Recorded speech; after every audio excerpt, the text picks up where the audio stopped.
Good evening, everyone. Welcome back then to another LFM stream here for round number 10 of the Case King Pro Series in Season 15. And what a season it has been so far.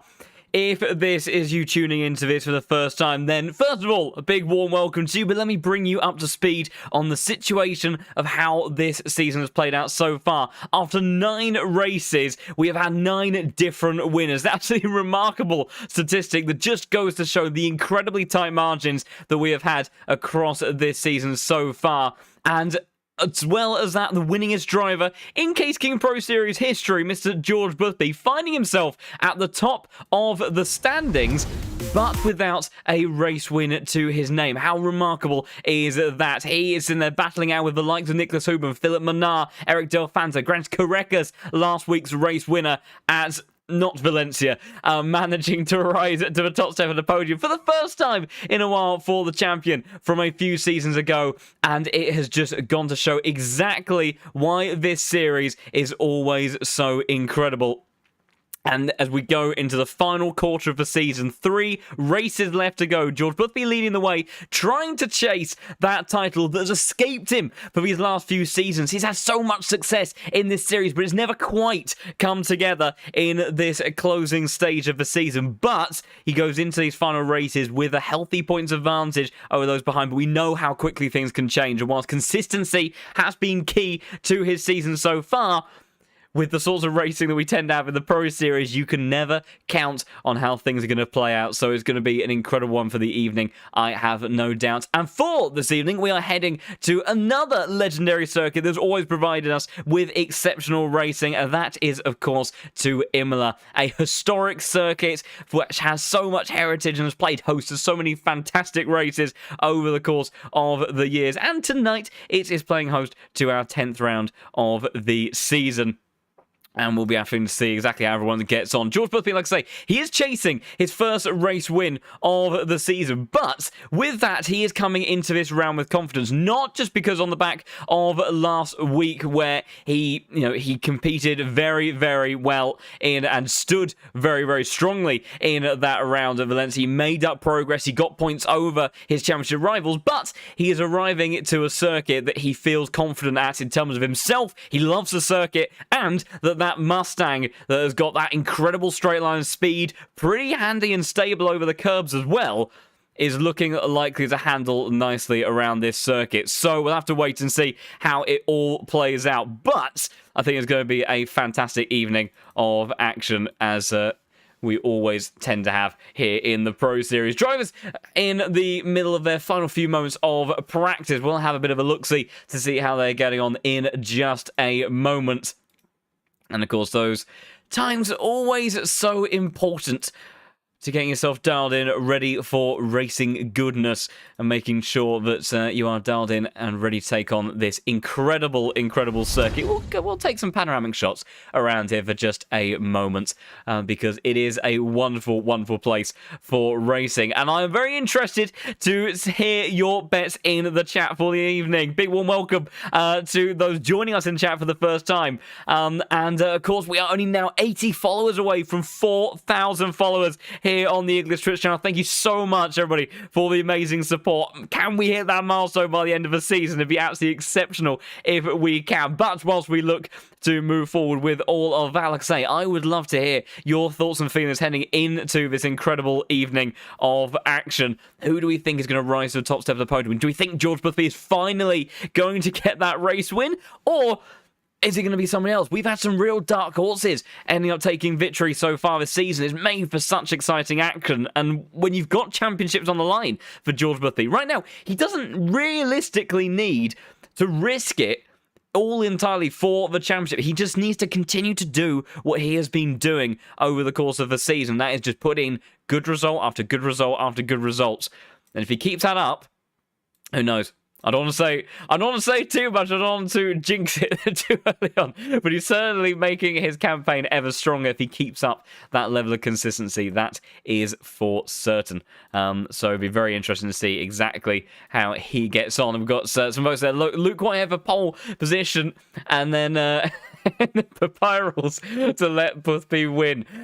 Quite possibly. Veloce is not the first time this season or first time in the Case King Pro Series that we have seen some team tactics come about, and of course we would expect it. Luke Whitehead, the two-time Pro Series champion, who as it stands actually currently topping the timing sheets here at Imola, as he goes into the 39. So that's a 0.6 of a second advantage over the next nearest car.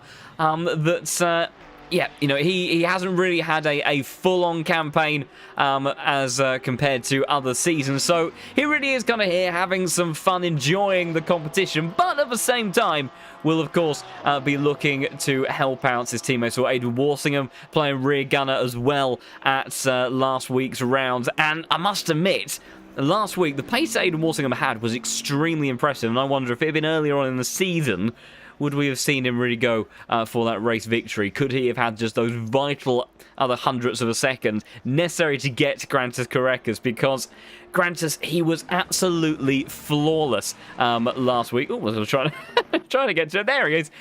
In this Ferrari, of course, the Scuderia Ferrari esports driver. Yes, a champion in his own right, has been formidable in the past, but it's been a while until we've seen him get to the top step of the podium, but he shone last week. An exceptional pole position in what was such a crazy qualifying, delivered under pressure, and then in a car that didn't have the straight line speed to fight with those Mustangs, he had to be absolutely pixel perfect lap after lap over the course of that 90-minute race.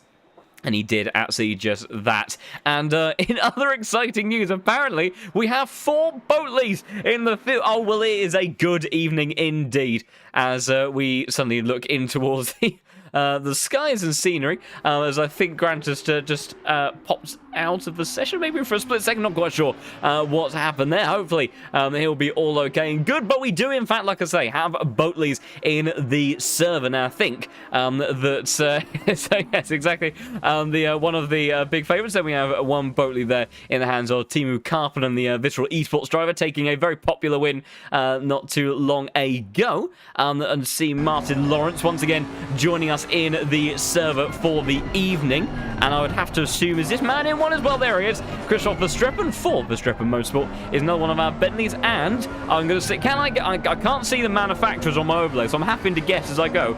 My final guess is going to be a Mr. Ryan Cooper. Oh, I'm so good at this. Ryan Cooper, the 4th of our Bentleys in the server for the evening, with quite the elaborate paint scheme on that one, as well as everyone starts to get underway for qualifying. 15 minutes to put in their best time on the grid and see where they will sit for tonight. As Cuthbert still favourable, all he needed was some red to win that, so that's he's spurred on by the recent sign to Visceral Esports.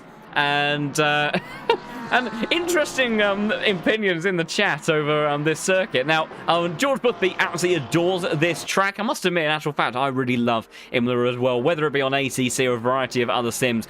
To me, it's just a proper driver's circuit. And whilst I think it's only questionable feature in the world of ACC is that chicane. Of course, rather notably, the very empty outer section, you really do have to kind of launch your way through there. There's a bit of a thread the needle, play the game with the cuts through there. So that's a little bit of a shame of how you have to go about it there. But the rest of it, I have to say, is an incredible one. We've got votes for Ryan Cooper, looking to get that Boatley to the top step podium. Who knows? The Boatley has been competitive on its day this season. Absolutely in with a shout. No doubt about that. And sorry to hear for Haunted, not maybe at absolute best, but thank you so much for joining us for the evening. Hopefully these guys will give you the action and crazy racing goodness to keep you distracted from that slightly wonky head of yours. And yes, absolutely, it's like Zolder with the first cane. I hope it all works out every time. Absolutely, it's a little bit of a lottery, isn't it? But I tell you what, it is absolutely wonderful. And to show how wonderful it is, let's go on board with Mr. Luke Whitehead. Only won a two-time Pro Series Series champion. Try saying that 3 times over as he makes his way on down through turn 1 into the long left-hander and now into the first Tamburello chicane. Take all the curve that you can get away with, try to straighten up and on the power, and then carry momentum through turn 4. Use the exit and the runoff there to your advantage, and again, a little bit of the entry. These guys at the top level see the inputs from Luke Whitehead. He loves to absolutely chuck this car around. He's such a powerhouse in this Porsche. And it's so strong in corners like this. Through the hairpin, that flat 6 engine roaring into life as he now climbs up the hill, out of Tosa curve, and he'll head in towards Piratella. Almost blind on the entry. You don't have too much time to think about it. Get the nose tucked in a little bit of the curve to rotate the car around. Be careful with track limits on the exit. Use everything that you can. Open up at Guimirale. Be careful of that first curve. And you've got to be so careful. Use the engine braking to your advantage. Otherwise, if you start to put too much load onto the front axle, that back end will step out. Now, spot your braking point in towards turn 14. Clip the first apex. Hope it sticks. Clip the second. Hope that you get a good run on the exit. And then carry all of that momentum down towards Ravazza. This 2-part section. 2 corners, but it might as well be one. They really do flow one straight into the other. Use a little bit of curb on the entry to keep up the momentum. Full width you can get away with. Be careful of those yellow curves on the apex. Luke Whitehead drifting out of that one. Carry all of that speed towards the line. The number 2 car heading towards the line. He'll be number 1 on the time board for a moment, but will he be toppled by anybody else? It's a 39.6, and that was an invalidated lap for George Boothby, but for Luke Whitehead. But I can tell you now, it would have put him 0.2 of a second clear of anybody else. He is a man on the move. Keep an eye on for that Porsche. As Sam Gaskell, this was a driver that I saw in the chat, having some support as well. And there's Lamborghini on home soil. We've seen this a couple of times with this car during the season. Of course, these are only the first lap times coming in, but he has gone a valuable couple of hundredths quicker than George Boothby. And maybe on home soil, the Raging Bull looking pretty handy and competitive. We'll have to see how that car gets on. Because in those first lap times, you have Boothby, Delfanta, Minar, Walsingham, Karppinen, Hoban, Campanella. All very, very quick drivers. And Sam Gaskell finding time again. He is purple up towards Piratella. Eric Delfanta finds some lap time as well. An invalidation, I think, there for Sam Gaskell. Eric Delfanta's keeping up good speed. Of course, this man, the Italian, fighting for that 3rd place in the championship. He took the race win at the season opener. And he is moving along very, very nicely indeed. A lot of improvements further down the order. Interesting to see how Luke Whitehead closes out his lap as well. In towards Ravazza. This time around, it does look like it's been a valid lap from the 2-time Pro Series champion George Boothby, finding a couple of tenths of a second as well. He's very close between him and Luke Whitehead. If Luke delivers the same pace that he did on his first flyer, what's he going to do as he heads towards the line? And it's a 39.75, not quite as quick as his first lap time around. It's a 0.56 from George Boothby, but in comes Eric Delfanta. He'll be spurred on, being on home soil himself. A Honda looking speedy tonight, and by 0.03 of a second, he goes to provisional pole. And unlike, Luke Whitehead, Aidan Walsingham, those Veloce drivers that will be here to help out the likes of George Boothby, Eric Delfanta, Philip Minar, these guys, they're fighting for that P3 spots in the championship. So is Aidan Walsingham, Grant Carreras amongst there as well. So, they really, those guys, they don't have anything to lose. They're going to be gunning for it. But Eric Delfanta looking very handy around the circuit indeed. Of course, got Florian Duicott, the Honda driver. He's taken 3 pole positions, I believe, so far this season. And he has been rapid over 1 lap, of course, has taken a race victory as well. Took a while to string it all together to the checkered flag for it to come good for the German driver, but he has shown that on his day he can make that one stick. Luke Whitehead moving along very quickly at the moment, 2 tenths up on his lap time. Flies through the chicane, maybe carries a little bit too much entry speed. Tail of the car, all sorts of sideways on the exit, but he just about keeps it under control as he blasts his way on down in towards Ravazza, absolutely closing in on 4,000 followers. An absolutely incredible milestone. Thank you very so much for all that support. Can we hit that target by the end of the season? It'd be absolutely incredible if we could. As Whitehead now makes his way towards the line. He is going to improve. This is going to be for provisional pole. Whitehead goes from being P4 to P1. A tenth of a second clear of Eric Del Fanta, who's lost a little bit of time out of the final corner. Continue also Sam Gaskell is flying. Sam Gaskell has flown. He's 300ths ahead of anybody else. Eric Del Fanta cannot improve. And right now, Sam Gaskell in this Lamborghini. Who would have thought about this? He's absolutely flying as it stands at the moment. Pranav, if he just join the stream at some point, I'll tell you what, he's been having some pretty heart-racing moments over the course of this season between Stuart Routs, Carpenter, and now Sam Gaskell in this V10-powered Lamborghini. Might be about to do it all over again. And absolutely, yeah, maybe not on the bookies list for pole position, but this Raging Bull, it's looking quick, it's looking speedy. And what a way that would be for this qualifying session to play out. 300ths of a second clear so far of Luke Whitehead. It's a further tenth of a second down to Eric Del Fanta. That is a big lap time from Sam Gaskell. George Boothby on the move, though, was purple in the middle sector. Lost a bit of time out of Aqua Minerale. It's so tricky to go through there with good momentum. Sometimes the car twitchy. That Mustang planted through the chicane. Maybe not the exit, though, they would have liked. There's his championship rival just behind. That's Nicholas Huben, who is chasing his championship campaign once again. He's finished P2 in the standings before narrowly a few seasons ago, and in that season he didn't take a single race win. How the roles have reversed, but unfortunately, as far as he was concerned, he would have loved the position to be reversed in the standings, but has not quite come to fruition. He's P2 at the moment. He's got some work to do in these final few races. Boothby, he improves, but he doesn't improve his position. Still 200ths of a second behind Eric Del Fanta. Philip Manar finding a tenth of a second as he heads out of Ravazza. Could look to sneak his way past Timu Karppinen, who is in P5 at the moment for Team Boatley, as the South African driver does nudge his way forward ever so slightly, gets himself into that fifth place spot. Who else is on the move? Martin Lawrence has found a tenth of a second, so is Kevin today in the Visceral Esports Lamborghini. 4 tenths up for him. He's seeing his teammates on provisional pole. He's going to do a 39.8, which should be top 10 territory. I do believe it is indeed. It's a P8 for Kevin as it stands at the moment. As the lap times are still coming in, Martin Lawrence finding a couple of tenths. These Bentleys are looking fast. He's got it all wrong through Aqua Minerale. Apologies, Martin. Have another go in just a moment. Samuel Foch in the Mustang that you definitely can't miss. With this livery on board, it's definitely a standout one. That perhaps not always for the right reasons. For the number 16 car, making his way through Aqua Minerale. Finding good time as it stands. This should move him firmly up into a top 20 if he keeps up the momentum to the end of the lap. 5 minutes of qualifying left to go. Sam Gaskell still leads the way in the Lamborghini. Can he challenge for what I think will be his first pole position in Pro Series history? We've had so many firsts this season. We've had first win, first poles, historical victories and race wins as well. Victories and race wins. Victories and pole positions as well.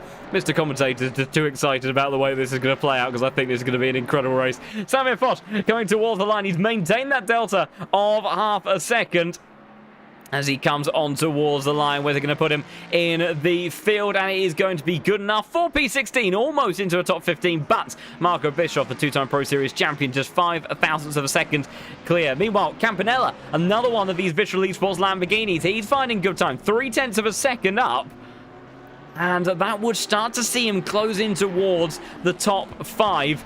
How's his run through the chicane? In these closing stages of qualifying, you have to really start to risk it if you want to be at the pointy end. Luke Whitehead is doing just that. He's purple once again in that Porsche 992. Campanella has maintained the delta in towards the last couple of corners. Tricky to spot your braking point sometimes. Into Ravazza, comes through 17 into 18, carries good momentum on the exit. He's going to carry all the speed towards the line. Can he get into a top 5 for Visceral Esports? Pranav will be jumping for joy if he can. I think he's just about going to miss out for the time being. He does. It's P7, not the final corner he would have wanted, but there is time in that car. Meanwhile, Luke Whitehead continuing to charge on then, keeping up the speed. You can see it's absolutely on a knife edge with the delta. The top 3 separated by just under a tenth of a second. With the unlikely contender right now, Sam Gaskell, being the man to potentially top the grid. by the end of these vital 15 minutes. Luke Whitehead sent it through the chicane. That's not the exit he would have wanted. That is that lap over and done with, I believe. Sam Gaskell is on the move, though. He's coming through Tosa Curve, and as it stands right now, he is marginal in terms of the improvement on his Delta. Luke Whitehead actually finding a little bit of time on the entry to Ravazza. He's been brave there. Is it still on the cards for an improvement for the number 2 car to make his way towards that P1 spot? He's only got a couple of attempts left. If it isn't, he makes his way towards the line. What's it going to be for Luke Whitehead? And it's not quite there. He does improve. The gap comes down to 12 thousandths of a second. And the margins are getting smaller and smaller. The tension's getting greater and greater. And just like last week for the 9th round of the season, where it went down to the wire in the final laps, it feels like it's going to be the same again. Sam Gaskell, I think, has invalidated this attempt. And right now, how high is his heart rate? Luke Whitehead again. High commitment in the opening sector of the lap. Some improvements further down the order as well. Stubenrauch coming into the last couple of turns. It's gained a good amount through 17. Good run out of 18 as well. It will sneak his way in towards the top 10. How much will he improve on this one? It's going to be good enough for P5 for Justin Stubenrauch. Of course, took victory at Spa-Francorchamps. But look at that. Stubenrauch, another of the Visceral Esports car, getting himself up into this group. And what a turnaround this has been for this team, now making themselves regular competitors and protagonists for the pointy end of the grid. As we have the final 90 seconds of this session to go. There'll be a lot of final laps coming in shortly as drivers heading towards start-finish line now. And Luke Whitehead, he's found a 10th of a second, and he's only got a corner to go. Can he keep up the momentum out of the final turn? It's going to be marginal. I think this might just be about enough to topple Sam Gaskell, so he's going to have to find improvements. Luke Whitehead trying to go for the top of the timing sheet. Can he make it stick? He does, and all of a sudden it switches around. It's by 85 thousandths a second, but that's Luke Whitehead done. So he's taken attempt after attempt, so right now Eric Delfanta on home soil, now looking to be pretty speedy in the final sector. Look at the delta. He's 2 tenths up on his time. That's what he needs if he wants to go for pole position and challenge for the 3rd place in the championship.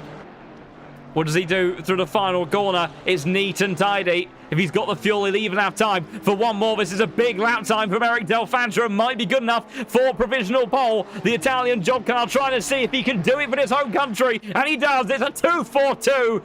Fantastic effort there from Delfanta. So Luke Whitehead will not be on pole. Sam Gaskell is starting his final lap. He was down on his last attempt, so he needs something special here if he wants to try to go for pole position, because right now it's with Eric Delfanta in the Honda. Who would have thought that car would have been out there? Grant Carreras for the Ferrari Esports team. Fantastic shots here as they barrel on down towards turn 5. He's on improvement. Delfanta is finding time as well. Ryan Cooper finds some time. Michael Frey up by 3/4 of a second as well. It's going to be so close in the closing stages of qualifying. Let's see. There's people making their way towards the line. We've got the likes of Verstappen coming out of the final turn. Somebody's just bailed out of their lap. Verstappen not going to improve. George Boothby, the number 1 car in the server, in towards Ravazza. He goes. He has found a 10th of a second. It might be a vital position here to get himself alongside his teammates in the grid order. It's a 10th. Can he improve up into 3rd place? I don't think he can get any more for his troubles. What's he going to do as he heads towards the line? He improves, but it's not enough to get past Sam Gaskell. So it'll be no higher than P4. Carreras is invalidated through the chicane. Eric Delfanta can't improve. Sam Gaskell marginal on the delta. In fact, he's down, so it's not looking good for the Raging Bull. It might be Eric Delfanta to take another pole position. Nicholas Hubert, he's down in P18. One of the championship protagonists of the season, down in P18, and that will be a sigh of relief again for the likes of George Boothby. Sam Gaskell is in. He can't challenge for pole. I think that might be it over and done with. Nicholas Hubert's trying to get into the 39. This could be vital for the championship. It won't be inside of the top 10. It might only be good enough for the top 15, but those positions can be crucial the way that this series plays out. Nicholas Hubert is going to improve. He's P13 by the end of the session, but that is qualifying over and done with, and it is Eric Delfanta who, in the end, rises to the top of the grid. Fantastic session for him. Sam Gaskell, for so long, looking like he was going to be the benchmark, but he just could not improve on that lap. Sometimes you get those special laps, and it's so difficult to find the extra time in it. But Eric Delfanta, he had to have a couple of cracks at it. So did Luke Whitehead. It tells you how hard it is to put it together around this circuit. But spurred on by all of his home flags waving, and Eric Delfanta has put it on pole position. Took race victory, the opener of the season. I think he's going to be pretty happy with his performance there in that session. Fantastic stuff. It is going to be an incredible evening of action. I have no doubt. If you are excited to see how it all plays out and the effect on the championship as we go into the final 3 races of the season, do consider giving the channel a follow. We are also, bit by bit, creeping our way to 4,000 followers. It'd be absolutely incredible if we can hit that milestone by the end of the season. Thank everybody so much for all the support so far. It has been a pleasure having you all join and be a part of this mega community. But without over and said and done with, let's have a look and see exactly how our order is going to feature for the evening. Eric Delfanta then on pole position, joined alongside him by Luke Whitehead. The interesting drag race towards turn 2 between these cars. The Porsche should have the launch off the line, but that Honda is no slouch either. Sam Gaskell on the second row of the grid. Great effort there from the number 9 car. And then your championship leader, George Boothby. Again, maybe nothing special, but he rose to P2 from P6 last week. He loves this circuit in race trim. That Mustang could be mighty. Philip Manar is in 5th position with Justin Stubenrauch sitting P6 to make up the 3rd row of the grid. The first of our 4 Boatleys in the order for the evening. Timu Karppinen and the P7 spot. And last week's race winner, Karantas Karekas in the number 6 car, the Lithuanian driver, inside of the top 10. Eddie Walstingham, P9 for the number 3 car. Had a fantastic outing last week with his teammate. Could have possibly even challenged for the win there under different circumstances. Campanella as well. 3 Visceral Esports cars inside of the top 10. Great evening so far for them. And he has joined them behind with Florian Duakop and Kevin today, the I think possibly the last of the Visceral Esports cars, I'm not quite sure, in that one on the 6th row of the grid. Nicholas Huben, P2 in the championship, P13 on the grid for the evening. Not where he would have wanted to start this one. Michael Frey, the Swiss driver, P14 in the number 14 car with Sasha Vassner in the next of the Aston Martins, number 12 machine, starting in P15. Martin Lawrence, the next of our Bentleys. He starts P16. And then Marco Bischoff, a 2-time Pro Series champion. He seems to have really struggled to dial this car in. We've had these spurts of fantastic pace from him, but just, week to week, not quite at the level that we once saw him at. Where hopefully he will shine once again, because he has been so formidable at times when he's been on the top of his game. Samuel Foch and then Christoph Verstappen with Roman Velikoposki in the end of the top 20. And yeah, absolutely, Marco Bischoff, he was the number 1 man, not only just in the server, but number 1 man on the LFM platform for such a long time. Now down to number 7 as it'd be too harsh to say a fall from grace, but certainly a decline, unfortunately, in his performance. But all that experience to see what we can deliver in the race. Johannes Price, Lois Rainier, Vincent Proel, and Oliver Martins make our way towards the end of the top 25 with Tony Mahoney in the Mercedes number 29 car. Starting ahead of our last of our Bentleys of Ryan Cooper. There were some bets for this man to win. It might be a bit tricky from this position. Lewis Petzold in the number 19 car. He starts in 27th place. Alex Knudsen in the number 28 car starts in P28. And Ryan Cooper already won by being in split one. Absolutely fantastic all support you guys give for your friends in the grid tonight. They are going to put on a great show for us, I have no doubts.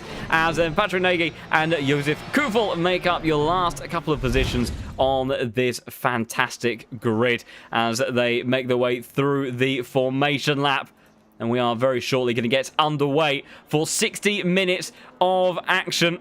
And as we see And looking at the bets, we've got support there for George Boothby as well to get a podium finish from Veloce, both starting with V, both hogging most of the top 10, absolutely. Yes, it's certainly been a good evening so far for those teams, but qualifying is only half of the job. It'd be very interesting to see how it all plays out. Of course, we've seen some topsy-turvy times so far this season, sometimes qualifying, some great qualifyings from certain drivers, and then unfortunately not always quite playing out as they would have liked. But who knows? This race could deliver the most crazy action. Absolutely. Last week, it was just it was a completely manic race from start to finish. But I somehow imagine it's going to be the same here. This track is tight and twisty, but it does have areas that invite opportunities for overtaking and great racing. That long, not quite straight, but straight enough run towards turn 2. Big slipstream opportunities, and keep an eye on these Mustangs. They are mighty in a straight line, and when they lock under the rear wing of another car, it is quite crazy sometimes the level of speed that they can build up, that they'll be travelling back in time by the time they get in towards turn 2 today. So it'll be very interesting to see. And as you see, we're thinking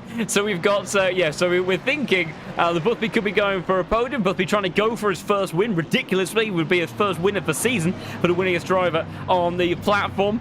We've got some people hoping that the pole man can't convert into a race win, just so purely we can continue our incredible streak and make it 10 different winners in 10 races. It's just been absolutely remarkable the way that this season has played out. We've got people hoping that Sam Gaskell, that V10 pad Lamborghini, it's been a while since we've seen that car rise to the top step of the podium. I think the last man to do it would have been Mr. Carpet around Bathurst, if I'm not mistaken. So who knows? At Imola, we can expect crazy action from the very start to the very finish. And as we enter the 10th round of the season of the championship, these points are as pivotal as ever. Who knows how it's going to play out, but one way or another, I know it's going to be a cracker. So buckle in, everybody, as we wait for green lights for the 10th round of Season 15 here in the Case King Pro Series. Del Fanta looking to become the first repeat winner of the season. We wait for the lights. It'll be VTEC Power versus Flat 6 off the line.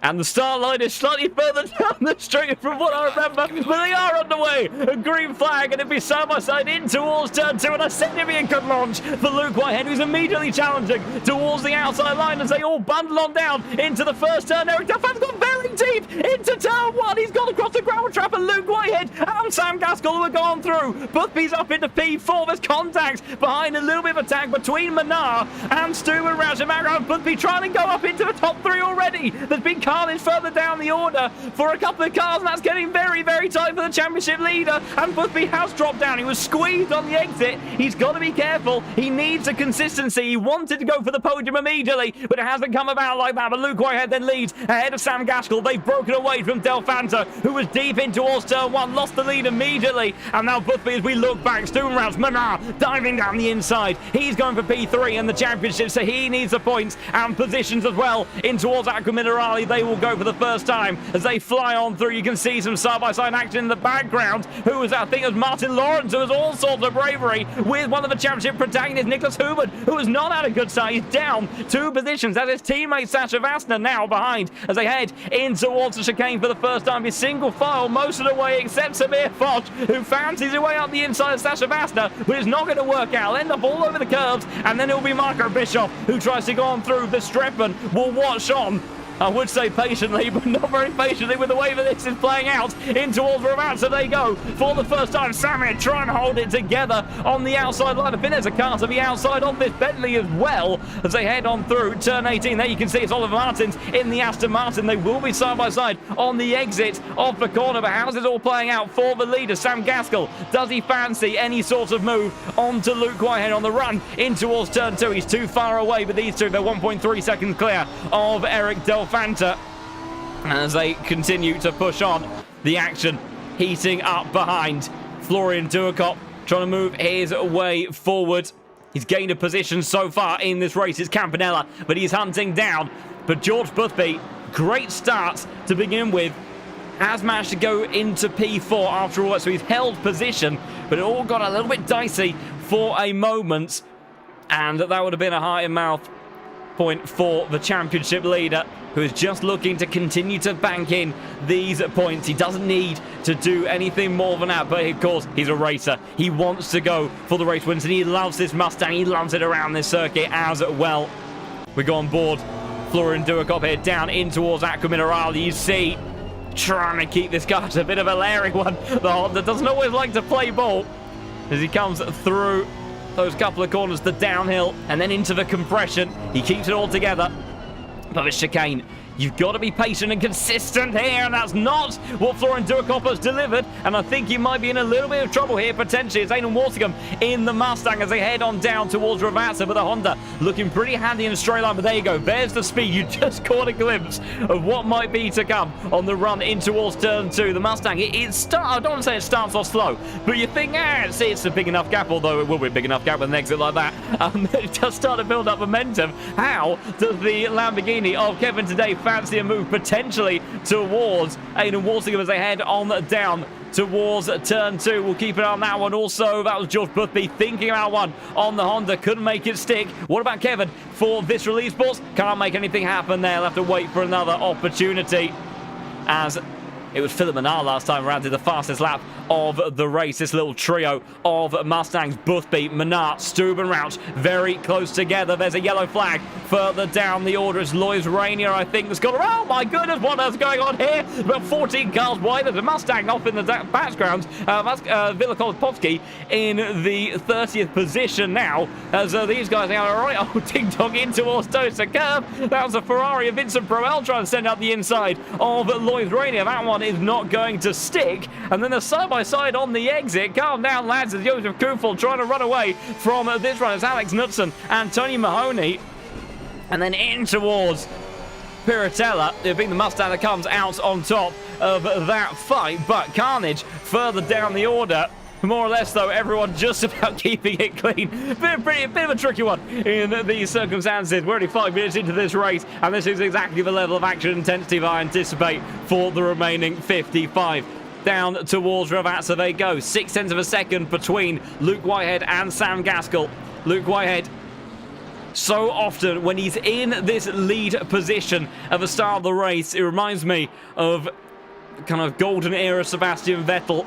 If he's able to lead from the front and just pull away and dial in those laps, he can be absolutely formidable, and then you'll never see him again from that point on. Well, someone that might see someone very, very soon, though, is Correcas versus Timo Carpenter, and the Boatley is pretty handy in a straight line as he was gaining towards turn 2 there. Look at the way the Boatley just burbles its way over the curves. Those sausage curves are not even something to consider for the suspension on board that car as he flies on through in towards the next chicane.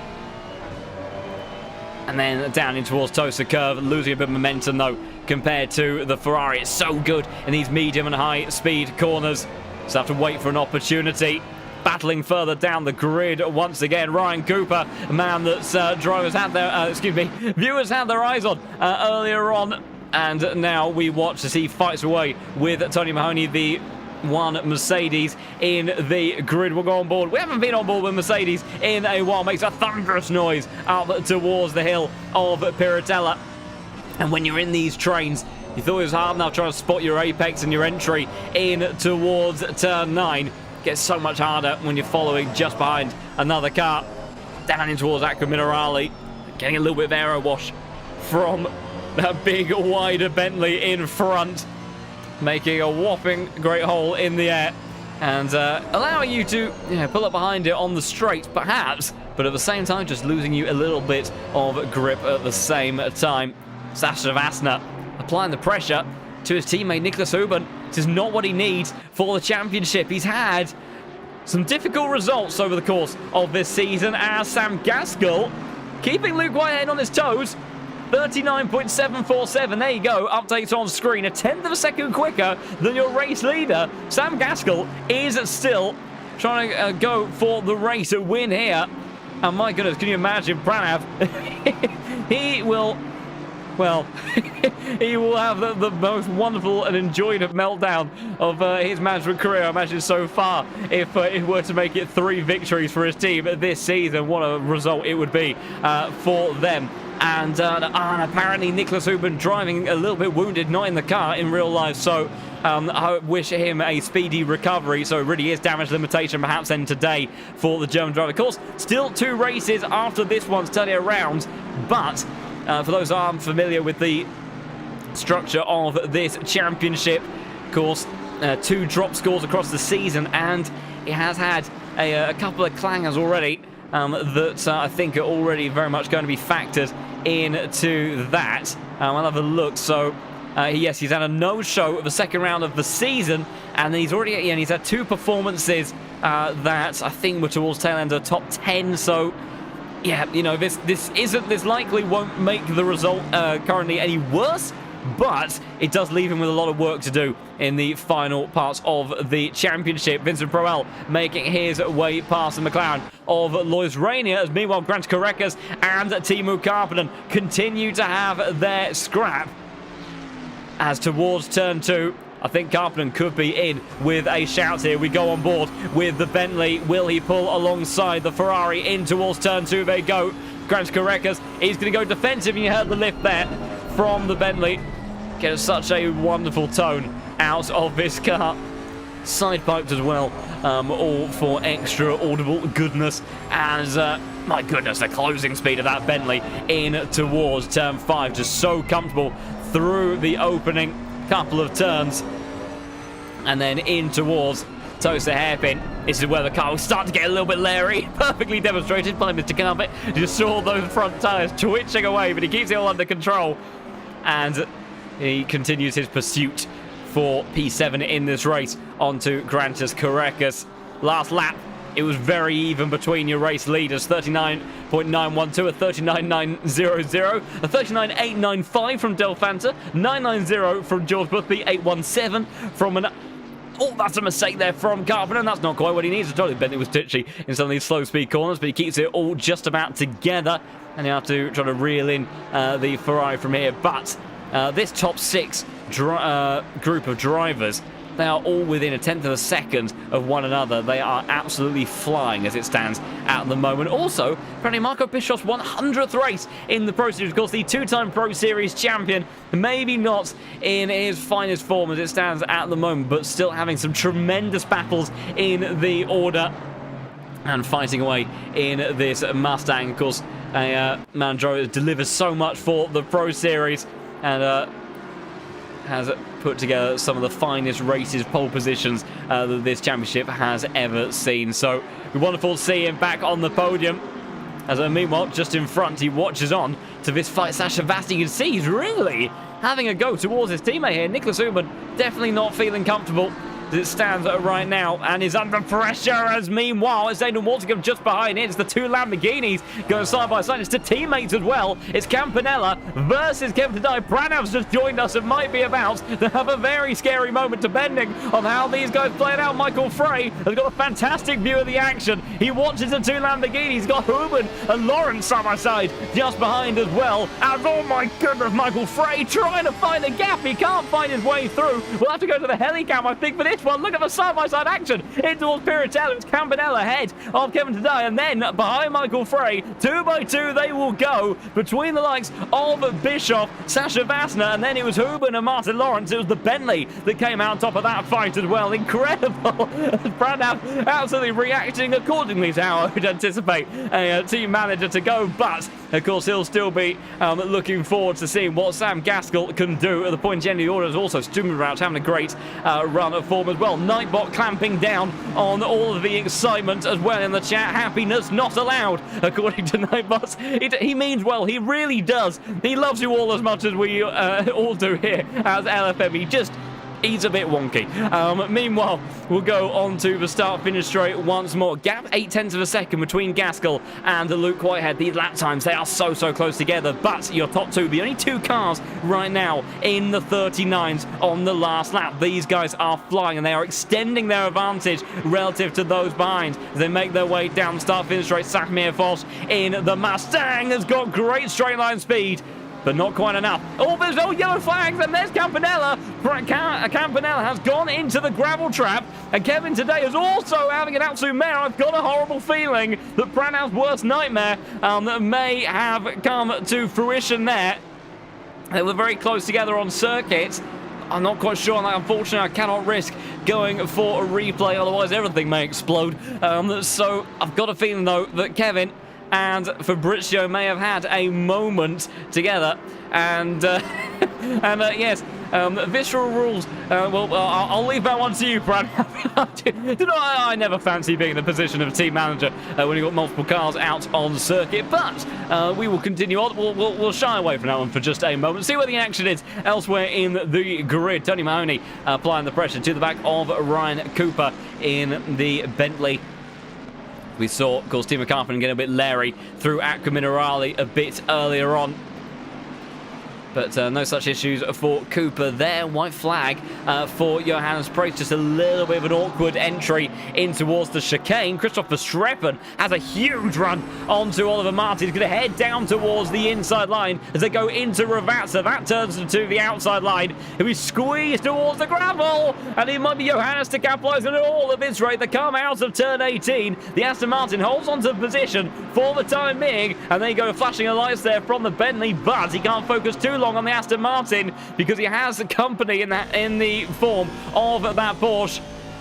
As we watch from the rear diffuser of Martins, and you see just the Porsche there of Johannes Preus just trying to show his nose in towards turn 2. Cannot stay with the pace of the Boatley as they head on through the opening chicane. And now we'll wait to see when the next opportunity comes along for Christoph in that car. It doesn't look like he has the pace advantage over this Aston Martin at the moment. Meanwhile, up towards the pointy end of the grid, not a great run on this lap so far for Luke Whitehead, who's lost time, and look who's joining behind him. It is Sam Gaskell. We'll go on board the Raging Bull, the V10 screaming just behind the driver's head, mid-engine platform, absolutely glorious. A car that hasn't really been at the competitive end of ACC for a while, but here on home turf, and spurred on by his team manager joining us in the chat. You can see Sam Gaskell is giving it absolutely everything in this number 9 car. And as they fly on down in towards Ravazza. That Porsche so strong in this final sector. Acceleration and braking is really the strong suit of that car. Sam Gaskell, though, tidy through the last couple of corners. So he did lose a little bit of time in the end, and that's the problem sometimes when you get so close to following the car in front around this circuit. It's so tricky to keep it all together. Meanwhile, we do try to take a bit of a look at the stewards' inquiries, our wonderful live stewarding team that do their best to stay on top of all of the carnage and chaos. As meanwhile, we'll have to take just a small moment away. Martin Lawrence trying to go around the outside now of Michael Frey. Bentley versus Porsche getting close on the entry in towards the turn. Squeezed in towards the next apex, losing some momentum. Huber's on the case. Huber trying to go around the outside. He's almost run out of road, but Lawrence gives him just about enough room in towards the chicane. They will go. Can he make it stick? Bravery from the man that's P2 in the championship. He needs every point that he can get away with. And flashing lights there from the Bentley driver. I must be honest, I'm not 100% certain. There was definitely some shenanigans earlier on. I actually felt that looked pretty clean, at least from the onboard number 4 car. We'll see if the stewards have anything to say about that. But Nicholas Huber now finally moves up a position, still having flashing the lights there from Martin Lawrence, a grumpy man inside the cockpit of that Boatley. How can you ever be grumpy inside the cockpit of that car? It's wonderful. It's a twitchy mess at times, but it's wonderful. It's a very non-biased opinion there for you. Meanwhile, he will continue to move his way up the order and now sets his sights towards Michael Frey as well. As, oh dear, yeah, we do have some penalties rolling in from some cars as well. And we've got a couple of cars further down the order with some penalties. We've got a warning from number 6. That was 2. Oh, cheers, we've got a yellow flag for Ryan Cooper, and he has vanished from existence. That's not a terribly good sign. And I don't think I'll be able to find out what happened to him. So unfortunately, we're 1 Boatley down. Thankfully, with 3 Boatleys left to go in this one, as they will continue on for the time being. So it was Gretska Rekas that got a warning for contact on the opening lap. And then a 5-second penalty for the number 21 and the 28 for causing collisions. That was for Alex Knudsen and Roman Velikopolski. And then it's a 15-second time penalty for the number 23 car. This is Verstappen again, trying to go for a move around the outside. Unable to make it stick on this occasion, but it looks like it was good momentum out of that turn there. Does he think about a run in towards the next again? Half defensive move from Martins just up ahead. It doesn't allow the Bentley to get a run or an opportunity. Could go for a send up the inside in towards the Tosa hairpin. He thinks about it, but he's too far away. Somebody, though, that is close enough to make something happen is Sasha Vassner, trying to go around to the inside now of Marco Bischoff in towards Piratella. But no opportunities, as meanwhile at the back of this train, the Lamborghini of Kevin today in the Visceral Esports car. Unfortunately, a 15-second time penalty causing a collision, and that was a collision with the number 13, which was unfortunately his teammate. So Pranav, unfortunately, having his worst fears confirmed there by the stewards. We didn't quite catch it on stream, but not an ideal situation for him as they continue to move along now. 0.8 of a second between your leaders, but they are the only drivers in the 39s. This is fantastic pace from Luke Whitehead and Sam Gaskell, the two British drivers extracting the maximum out of each other, both going for their first race win of the season. I think Sam Gaskell going for his first race win in Pro Series history.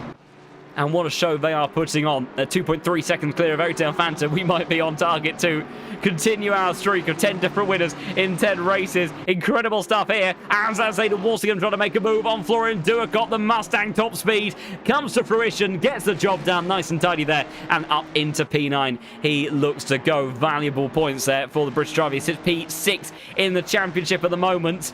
But P3, the difference between P6 and P3 is just about 150 points. In this championship, when these drivers have scored close towards 9,000 on average at the top end of the order, 150 points? Not really that much. So anything can turn around and change in the closing points of this championship. Meanwhile, George Boothby, he's got some problems here. His pace looking a little bit tricky compared to the likes of Philip Manart, South African driver, who, of course, is currently P3 in the championship, and just behind him in the championship by 22 points is the man that sits ahead of him on track at the moment, Airtail Fanta, that is in that podium spot. So, Philip Manart, he wants his position. There's prizes on the line for him. So, he is not maybe going to give quite the same sort of Mustang backing that Aidan Walsingham was able to bolster George Boothby's run last week with. And we'll see how things play out over the course of this race as a pit window will now open just on cue. So in this race, for those that are new to the world of the Case King Pro Series, central pit stop window, mandatory stop for all of these drivers. And they will have to serve it over the course of the next 20 minutes. So you do look to go for the undercut or the overcut. How do you play it? Sam Gaskell right now, he's not really gaining much in terms of being in the slipstream, but he's also got 2.5 seconds to Airtail Fanta behind, so he could afford to go longer in this race. And, he's still very, very close with the pace of Luke Whitehead. That was a little bit of an error from George Boothby. And Philip Manart almost close enough there to launch out the inside into the hairpin. But Sam Gaskell could look to go a little bit longer into this race and maybe try to come back later on with that tyre advantage, and then see if that is enough to offset the pace between himself and Luke Whitehead, or risky undercut to pressure Whitehead absolutely. And yes, I mean with Luke Whitehead, the last thing that he wants to be undercut, because in that Porsche, I mean, he got into the lead fortuitously as a result of that mistake from Airtail Fanta in towards turn 1. The Porsche, it doesn't have fantastic straight line speed. The Lamborghini admittedly doesn't either, but I do think it is a little bit better than the likes of some of his other cars, as we'll see actually when they are next heading down the start finish. I do have a little bit of a hidden speed monitor over in my overlay, so getting very technical here over at Low Fuel Motorsport in towards turn 2. They charge on. Big run as they head through the start-finish line. Across the start-finish line, they're about the same, and the Lamborghini starts to pick up the pace, gaining 2-3 kph just before the braking zone as they get to about 265 by the time they get towards the line there. And Sam Gaskell brings out the white flag for a moment, but I don't think it's really Sam Gaskell that the game needs to worry about. It's Luke Whitehead, who did lose a couple of tenths on that lap. It's the first lap time he's done in the 40s. I mean, it's a 40.1. It's still a rapid lap time, but in Sam Gaskell terms, all that means is 2 tenths quicker, 2 tenths slower, actually, than the Raging Bull, who was almost quickest on circuit, other than the Honda of Eric Del Fanta. Meanwhile, Stubenrauch and Correca side by side in the background there, and the Mustang is going to have a mighty bit of torque to play with up the hill, and I don't think there's anything that the Ferrari driver can do against the power of the Mustang. Stubenrauch gets into P6 then on the run-up there. We've got second now, 2 of those cars in front. George Boothby has managed to escape the clutches of Philip Menard somewhat over the last couple of sectors as well. And we have Sasha Vassner applying the pressure to Marco Bischoff. So, what do we think the strategy game is going to be here in the chat? Interested to hear your thoughts and predictions. So we've got votes for undercut time as well. Biggest story with undercuts. Traffic is traffic in the field is pretty spread already. Absolutely, it's that is another thing. You know, the undercuts, they really make use of those fresh tyres if you've actually got the clean track in order to make it work. So who knows? Could be a very, very interesting one. Let's, meanwhile, look at this fight here. Sasha Vassner continuing to apply the pressure to Marco Bischoff. Will he have an Aston Martin on the inside in towards Ravassa? The answer is no for the time being, but that could all change by the time they get to turn 2. Meanwhile, Grant Correcas, last week's race winner in the Ferrari, heading on down towards turn 2 then. But that Mustang is just so quick in a straight line. And that was the worrying concern last week for this car, that if he did fall behind at any point, how do you get past the Mustang? It's just so rapid on the run towards turn 2. Meanwhile, Vassner and Samir Foch applying the pressure to Marco Bischoff for the battle around the top 15. A big thank you as well to all of those that have followed on the channel so far. Warm welcome to all of you if you enjoyed the crazy action here at Imola. That's a mistake from Vassner, but do consider giving the channel a follow, because this is what it's like every single week, and the battle for the championship is getting more and more intense every single time that we go racing. Vassner just about keeps it all together, but it's a wake-up call inside the cockpit of the number 12 car. And Samir Foch will be licking his lips, hoping for an opportunity here, because he's a little bit further out of the toe, but he was a lap or so ago, and that might just be the offset that he needs in order to give him a run in towards turn 2. Grant Correcas and Stuart sliding their way through the chicane there, trying to keep up the momentum. Luke Whitehead has dialed his pace back in as well. Support there for the likes of Samir Foch in the chat. Do give a cheer for those that you are supporting. These guys, they are always putting on a great show every single week. I'll have to see anyone thinking of boxing on this occasion, and the answer for time being is no. We did see a couple coming in very early into the pits. There's a yellow flag for Johannes Praise, and just for reference, so Johannes from the tail end of the grid has just pitted. You can see he's just a little bit in front of the leaders there. So yeah, so I think if they were to pit now, either of your leaders, they would be fine in terms of traffic. The problem is they don't have too much longer until they will start to get close to the back of some of these other cars. Samir Foch there, trying to go in towards turn 2 and go side by side with the Aston Martin. Can't make it this stick just yet. It's a great run, though, through the opening couple of turns. Can you think about move in towards turn 5? Can't make it stick there. Sometimes you can get a good run through 6 in towards the toaster hairpin. You can launch out the inside, but that's going to be too far back for Samir to go with there. Nightbot once again striking on down to anyone having fun in the chat as well. And we've got Kino here, resident statistician, saying Team Carpenter will pit in 5 laps time. So that'd be pretty late in the stint, Sammy. Oh, well, there was an example to show the world of a TC0 meta that was better than that. I don't know what is. As you heard those rear tires squealing for all they were worth on the exit Piratella. Hasn't held stability of the Mustang in Aquamina Raleigh there. As continue on. See there, absolutely yes. Nightbot, no fun allowed.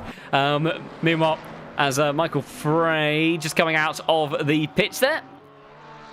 Grant Correcas so close to the back of Supermount, but if we go on board the rear diffuser, oh my goodness, Samir Foch is on TC6. And okay, well, I think that just goes to show, well, how aggressive Sammer is being with his right foot, and also how much torque goes to the rear tyres of that Mustang. George Boothby on 5. Interesting stuff there. Okay, so these Mustangs then, the powerhouses that they are, not quite actually able to make use of the TC0 philosophy that we have seen a lot of drivers and cars utilising as... I know, I mean, I'll be totally honest, it's the first I've heard of TC actually remotely being useful in a while. That's supposed to be changed to be 1, 5 and 6. Well, that's a range and a half. Meanwhile, we'll continue to see this fantastic little scrap away between Steuben Rauch and Kurekka. The battle for P6 up the hill towards Piratella they go. And stomping on the power, the loud pedal really is the loud pedal for Steuben Rauch, as just looking towards your leaders again.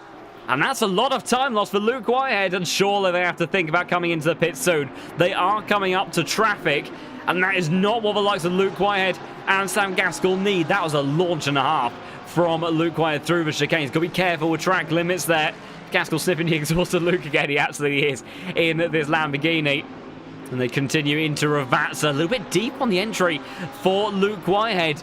Do either of these cars look to box? Surely at least one of them comes in. And they're not. They're absolutely not. Oh, this is very, very interesting indeed. They're staying out then. And on that last lap, it was a 10th and a bit gained for Sam Gaskell. Philip Menard then. Philip Menard out of your leading group. Of course, there's a little bit of a break in the train between likes of Gaskell and Del Fanta. But out of your leading group, Menard has been the first one to blink. It's all got very busy on the run in towards the opening couple of corners. I think Sam Gaskell going a little bit deep on the brake set. Getting close up to the back of Luke Whitehead. Let's go back on board with Sam Gaskell then. Probably not going to do the heart rate of Pranav in the chat any good, but makes for some interesting perspective from our side. And absolutely, here we go. Strategy fun on the horizon. Up towards Piratella they go. Florin Duacop, yellow flag for him. Oh, and I think he's had a little bit of moment. He's lost a couple of seconds there through the Villeneuve chicane. Has kept everything going, but I don't think it's been the ideal first sector for the German driver. He's taken a victory so far this season. But meanwhile, we'll go back to Sam Gaskell then. He's lost a little bit of time to Luke Whitehead on this lap in towards the chicane. They will look to go. And Sam Gaskell, yes, he will do the opposite to Luke Whitehead. He has to. He has to be able to offset himself to the strategy of the British driver ahead of him somehow. But Luke Whitehead, he knows how to win races without a shadow of a doubt. He's a two-time Pro Series champion for a reason. He's showing his best hand today in that Porsche. Rounding through Ravazza, you see they're both squealing tyres on the exit, and Gaskell is in. So here we go, undercut time for the Visceral Esports Lamborghini, and he makes his way into the pit lane. Pit limiter on. How good was the entry? And Steuben Rauch and Kurekka, they were glued nose to tail for the last few laps, and they continue that streak. Steuben trying to go with on board. There we go. There's the gap between Kurekka and Steuben Rauch, millimeters apart on the entry to the pit lane. But these then are crucial times. And we'll keep an eye on the pace of Philip Menard. He was the first one out of that group to blink. And Sam Gaskell now trying to apply the pressure to Luke Whitehead. It's all going to be about how aggressive does he go in his outlap. How quickly do those tyres get up to temperature to deliver the goods. And will he be able to get enough ground over Luke Whitehead? Because if he can't make the undercut work now, he's in a compromised position for the rest of the race. That's, that is the difference. The undercuts, you're applying the pressure early, but if you don't get the job done then, that quite often can end up being game over in terms of that strategy, because then you're a poor tire for the rest of the race, and if you weren't able to get past before, not likely to get past after that. But if you can get ahead, maybe if you can then have a good enough bit of pace to defend from that car behind, it can be a very different story. Philip Menard then making his way towards the start-finish line. Sam Gaskell on the pit exit now. Very, very clear of the Mustang in the background. It's a big gap, actually, for a lot of these cars. Meanwhile, not so much for the likes of Stubenrauch and Korekas, who was already immediately trying to go on the attack there. Gaskell mode push. Yeah, absolutely, indeed. As Huben and Florian Duakop coming out of pits as Michael Frey sneaks his way up the order. Michael Frey went for that undercut strategy a little bit more aggressively than some of the cars. So it does seem to work, but it depends on the offset. And it's not going to be a big one because Luke Whitehead is in. So it's only going to get 1 lap offset here for Sam Gaskell. Is that going to be enough? Meanwhile, Korekas trying to make use of the neutralization of the tyres. Pitted with Stubenrauch. And that Ferrari trying to inject some temperature into its slick tyres. Make a move early on the Mustang. But Stubenrauch now is doing enough. But let's go back on board with Sam Gaskell. Crucial moments here for the number 9 car. Sam Gaskell trying to go for his first race win in the Case King Pro Series. He launches his way through the chicane. The gap before he pitted a lap earlier than Luke Whitehead, it was 0.8 of a second. Timo Karpinen and Sasha Vassner, Oliver Martins, all having stayed out. Excuse me, they're the only ones to stay out, I believe. Everyone else has come into the pits. Luke Whitehead wheels down there, making his way. It's an excruciatingly long time towards the pit lane. Here comes Sam Gaskell, and he's going to find himself rocketing up behind the rear of the Porsche. Luke Whitehead, there he is, emerging out of the pits. There's Del Fanta. He's barely going to get the Honda on the run in towards turn 2. He comes flying up behind the 992 ahead of him, but Luke Whitehead has stayed in the lead, and in the margin it's pretty much the same as it was, so the undercut has not worked out particularly for Sam Gaskell. If anything, it's Del Fanta that's gained time in all of this. The gap between himself and the Lamborghini, 1.5 seconds. But what can Sam Gaskell do with those tyres? A little bit more up to temperature, whilst Luke Whitehead is trying to get his dialed in, but the Porsche tends to be a bit leery. We've been on board with enough times with Luke Whitehead to know that he'll be able to get those tyres up to temperature in no time at all, the way that he thrashes that car around. But the overcut strategy right now seeming like it's protected the race lead of Luke Whitehead, but Sam Gaskell will be motivated as ever to try to see, can he go one step further? And Eric Del Fanta lurking in the background, hoping that these two will start to get a little bit closer on the track and have some action for a 3-way fight for the lead in the closing stages. In towards Aqua Minerale for Florian Duakop and Martin Lawrence. Bentley versus Honda.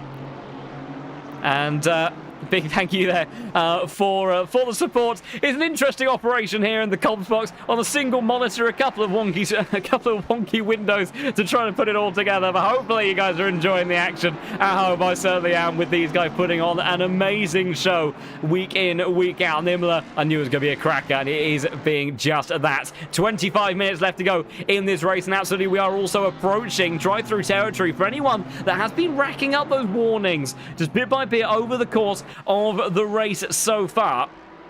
It can sneak up on you sometimes. Timo Karpinen emerging out of the pit lane, and he's not too far away from the likes of Grantas Korekas there, so the Bentley might come on through. And I believe there could be a relative of Mr. Sam Gaskell that's just joined the channel. We'll go for a rundown on that man and the race so far in just a moment. We see these other cars emerging out of the pit. Sasha Vassner joining not too far away behind his teammate Martin Lawrence in the Bentley. Hot pursuit on the back of Florian Duakop. Nicholas Huben as well joining the party. The man's P2 in the championship, trying to make his way towards the top 10, in towards the Villeneuve chicane then. Tosa hairpin. Will we see a dive from the Bentley ahead? Not on this occasion. And Sam Gaskell as well. He is applying the pressure to Luke Whitehead. I don't think there's much more of an update that I need to give on that. Eric Del Fanta started on pole position, but he got it all wrong into turn 1. And Luke Whitehead and Sam Gaskell, they took the opportunity with both hands, fought themselves up into the top 2 places, and they've had a duel of their own ever since the start of the race. Boothby, valuable positions over his championship rivals in the championship, sitting P4. And there's scraps everywhere else up the grid as we see supports from relatives. Pranav as well cheering on his boy, trying to see if he can get a 3rd win of the season for Visceral Esports. What a campaign they have had. But this is the closest for a while that Sam Gaskell has been. One of the lap times coming in between these two. The first flying laps of their stint, and it was a 1/10 of a second up for the Lamborghini driver in hot pursuit. 23 minutes on the clock. and plenty of opportunities to still have this fight all the way to the end. Sam Gaskell would not be giving this one up whatsoever. Motivated to take his first victory in the Case King Pro Series. We look back further down the order. See Florian Duicop, Lawrence and Huben still scrapping away a few tenths of a second between each of them. There's also Marco Bischoff trying to go for a move on Sammy Foss, looking towards the outside line. Sammy deep on the entry in towards turn 2, gets it all caught up and wrong. Switchback to switchback to switchback. Foss can't get to the inside in time to defend from the two-time Pro Series champion. He will take the inside line, but he'll turn in towards the outside line as they head through turn number 6 with a little bit of a drift and a prayer to hold on from the grip there. They'll be side by side in towards the toaster. Hairpin they go. Marco Bischoff trying to get the job done. Sammy getting the power down, but the gap is closed on the exit there, and they make their way up in towards Piratella, and Marco Bischoff gets himself up a place and in towards, as the time board has a little bit of a fandango. We'll find out what position that is in just a moment. I believe it's P15 for the time being, as they head in towards Aqua Minerale. Sasha Vassner capitalising on a mistake there from his teammate and championship protagonist Nicholas Huben, who is not having a good evening. Do believe he's a little bit physically unwell as it stands at the moment, so hopefully a speedy recovery into the final couple of rounds for the German driver, and hopefully we can have him at his best for his championship campaign and fight in the closing stages of this series. But Sasha Vassner, who does seem to have had the pace advantage this evening over his teammate, makes his way up into P13. Gap between P2 and P3, that's Gaskell to Del Fanta, now to 2.3 seconds in the early phase of this stint. No one really able to hang with the pace of the likes of Whitehead and Gaskell. It's good pace from the likes of Boothby, Menard, Stuber Rouch, but a good few seconds down to really do anything about these two at the pointier end. But with the way that things could go, if we do have fireworks in the closing stage of this race, we could have absolute manic shenanigans. It's happened before. Who knows what we could have. But right now, what we are looking to have is a 10th race winner of the season in as many races. Oh, an utterly ridiculous statistic that is. Sometimes we've had dominance from the likes of Grant Carekas, Marco Bischoff, Tinko van der Velde as well in all of their championship winning campaigns. That's Verstappen versus Campanella, but this season has been everything but predictable. In towards Piratella they go, the Bentley V8 Power as it got himself towards the top of the hill, just in front of the Lamborghini. Did I call the hairpin the pointy end? I don't believe so, but look, I have my moments. These guys keep me on my toes enough as is. I have the odd fumble of words every now and again, but you know, I wouldn't want it any other way. These guys, they deliver the goods for fantastic racing every single week. Sam Gaskell, fastest lap of the race so far. Another valuable 300ths of a second gained over your race leader of Luke Whitehead. And meanwhile, Carekas gaining towards turn 2. Can he get enough of a run, though, in towards the first proper braking zone on the track? He can't, and they have to wait for another opportunity. That Ferrari, so calm and so planted through those first couple of turns. But look at this, Sam Gaskell, he really is lurking around the rear end of Luke Whitehead. And it's not a comfortable drive right now for the two-time Pro Series champion. He's closed out race wins before. He's delivered some fantastic performances. But Sam Gaskell, the Visceral Esports driver who's going for his first win in the Case King Pro Series, is having to apply the pressure to the man that we sit on board with right now. He is bringing out the best of the two-time Pro Series champion. And what a drive it's been from the two British drivers, cut above the rest of the field so far in this race. And just under 20 minutes left to go to see who is going to come out on top. And who knows, with the way that this championship sometimes plays out, it can be drama all the way to the very final lap. Grant Carekas also still keeping Justin Stubenrauch to that fight for P6. Extremely honest. But they give these guys a cheer in the chat. They are putting on some fantastic racing. If you are enjoying this watching at home and want to stay in touch and in tune as this championship comes to a close over the next couple of weeks, do consider giving the channel a follow. We are also, bit by bit, making our way to 4,000 followers. Can we even hit 3,950 by the end of this race? It'd be amazing if we can. And thank you so much for all of the incredible support. We will look towards the likes of Carekas, once again locked under the rear wing of Justin Austin Stubenrauch hunting, waiting for an opportunity in this Ferrari, but he can't make anything stick as of yet. That Mustang, it's just got too much power in a straight line. And there's a big thank you there for the subscription. That extra little bit of support does go a long way to all the hidden heroes here at LFM that make it all possible. And a big thank you for that. That is very, very kind of you indeed. And wonderful having all of you here, but it does make such a difference, those extra little donations of your support. So thank you very much for that one. These guys continuing to put on the immense action here in the Case King Pro Series. Further down the order, we've got Campanella applying the pressure to the back of Christoph Verstappen. Unable to make his way past Oliver Martins in this fight as well.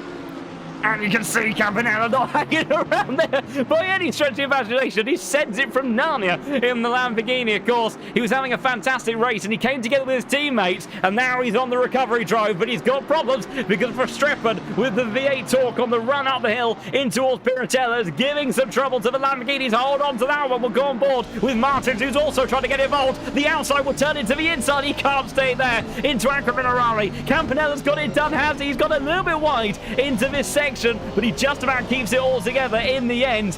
And that was a launch and a half from the Lamborghini driver. He made it stick though, just about. Heads up driving from the likes of the Bentley, but thankfully they come out of it cleanly. What a fantastic little scrap to go there. Did he push him into another warning? I'm not sure if they made contact there, but it certainly was a send from downtown. There's no doubt about that. There's also no doubt about the continuing fight as we get these fantastic shots on the exit of Tamburello. This fight for the race lead. They're continuing to gap away from Eric Del Fanta in P3. And there was a kick at the gravel there as well from Luke Wyatt. It's not often that you see this man make mistakes, but Sam Gaskell is locked in and applying the pressure, and he is keeping the number 2 car absolutely on his toes. Any slip up whatsoever, any risk not taken at the chicane, and Sam Gaskell is here to pounce. That V10 screaming its way on down in towards Aqua Minerale. You see the stability that this car seems to have through in towards turn 11. The Porsche maybe a little bit more leery, but it's strong on the exit. The flat 6 torque and acceleration is absolutely immense. Absolutely, the Huracan so planted again. A little bit twitchy on the exit out of the chicane, but pretty steady over the curbs and bumps. They've got a little bit of traffic coming up. That should hopefully more or less clear out of the way. It does indeed as Josef Kupel gets out of the way. GT Racing, you don't quite have to get out of the way in the same way that you see in the likes of Formula 1 single-seater series like that. You just fundamentally have to not defend to the car that's trying to make their way past you. But Josef Kupel allowing this fight to rage on unimpeded. As they cross the line, Luke Whitehead, another fast as that for him. A little bit of an untidy final sector from Sam Gaskell. Dropped him a couple of tenths of a second. And they have to try really in Luke Whitehead once again. But what a fantastic fight we have going on as well for P6. Stubenrauch, Karekas, and Karppinen, who's flying at the moment, 39.9. He's a tenth. He's between a tenth and 4/10 of a second quicker than the 2 cars in front of him. Of course, he went late into this race on that overcut strategy. Is down a position from where he started in this race, but the big bad Boley has got good pace in straight line. Maybe not quite Paul Ricard levels of pace, which he was absolutely rapid, but certainly enough to maybe challenge this Ferrari and even maybe the Mustang if he gets into the slipstream of that car. 14.5 minutes of racing left to go. A second now between Luke Whitehead and Sam Gaskell as they push each other all the way to the end of this race. Eric Del Fanta staying in touch with that fight as well. Look how planted the Ferrari is through the high-speed corners. Closes the gap to the Mustang, and it gets to the straights, and then there's just nothing he can do. And that is a problem, because the fact he hasn't been able to dispatch of Stubenrauch has allowed the Bentley of Karppinen, who absolutely demolishes that curb. Karek has got a fantastic run through there, trying to find an opportunity as Okay, I will come back to that in a minute as to whatever Nightbot has been up to. Correca's trying to go for a move on Stubenrauch to see if he can make it stick. That hasn't worked at all. I'll tell you what, the problem is, now it's game on for this man. Teemu Karppinen for Visceral Esports trying to close the distance on the run towards the start-finish line. And here comes Boatley Power flying around the outside. He will look to make the move. Stubenrauch is clear, goes all the way up to the white line into the first main braking zone for Correcas. He's all over the curb. He's all over the second curb. But somehow he holds on to into the Ferrari. The number 15 cars, Lloyd Rainier's bright yellow flag, and he's disappeared from the race entirely. Meanwhile, Karppinen has to go back towards the outside. This is allowing Stubenrauch to escape here. And Teemu Karppinen trying to apply the pressure. Looks one way, looks the other. Can't find a way through. Correcas was entirely unflappable last week for the 9th round of the championship. And he's looking to try to hold that same composure once again. Even though it's not for the race lead, he is trying to stay in that position because he is in this fight for P3 in the championship. But the likes of Del Phantom Manar scoring some crucial points over him today might make it tricky for the final couple of races of the season. Whitehead needs a win, so it's a three-way P3 for most wins. Malinowski, Correcas, and Whitehead all with 8. What a fantastic tally that is. And of course, Kylo always doing his wonderful work here in the Pro Series, giving us all these fun facts. Meanwhile, that's a little bit less fun than the drivers would have been hoping for Streppen and Oliver Martins. It's not the first time they've been door-to-door today. And Martins, not sure quite how happy he will be about that one. I think Verstappen feeling a little bit sore about some of the contact earlier on. We haven't had many penalties so far this race. Number 4 car got a warning earlier on. That belonged to someone that is no longer with us in the server, I do believe. But I'll have to see if the stewards have anything to say about that one. It was certainly on the limit of what I think was fair and okay racing. Meanwhile, Karppinen will try again around the outside. He has to look to go. Correct, because he got all caught up over the curbs this time around. Last time around, excuse me, but on this occasion, he follows a good line, but it's a good bit of momentum for Karppinen, who has got a wheel to the inside, and he's trying to make it stick. The inside line, barely almost contact in towards the Villeneuve chicane. I don't think it's over and done with just yet. Correcas, surely there's a dive here. He defends it. Karppinen has to go towards the outside line. And this is what Correcas had to do. Lap after lap last time, under the pressure of the championship leader, George Boothby, who was just trying to find any means and opportunity he could. And Correcas, he made that Ferrari wider than anyone that I've ever seen, especially when you consider the straight line speed advantage that the Mustang had. Also, in terms of the fight for the race lead, just over 10 minutes to go, and Sam Gaskell has dropped away. It's been a good couple of laps from Luke Whitehead. And as we watch on with this fight with Martins, Brace, and Verstappen up towards Piratella, as he flies on through this fantastic uphill section, the undulation and countryside of the Italian hillside plays host to some incredible racing. Karppinen as well, once again, trying to go towards the outside line of Correcas. He can't make it stick there. He tries to go for the run into turn 18. That won't come out of there, but the slipstream, the pace of this Bentley in a straight line is once again strong, and it's rinse and repeat with Correcas in the hot seat, sitting in P7 for now, but the Boatley continues to close up into 6th gear, tries to go to the inside, he can't get there. Correcas will squeeze him all the way to the outside line, and then into the braking zone they will go. Correcas spots his mark, maybe a little bit too deep on this occasion. Karppinen again with a fantastic run, but it's not timed too perfectly, and as they make their way in towards the Villeneuve chicane, he tries to find a gap, but he can't make his way on through. Correcas, he places his car so perfectly every single time. A little kick of the gravel, but it's enough to keep the Bentley behind. Stubenrauch now 3 seconds clear of these cars. He's now in a comfy spot for P6 to the end of the race. But this Bentley absolutely hounding the back of Grantis Correcas, but just simply cannot find a way through. And that is why he was a champion a few seasons ago. It's drives like this, drives like last week at Valencia for the 9th round of the season, that just demonstrated the championship winning material that he is.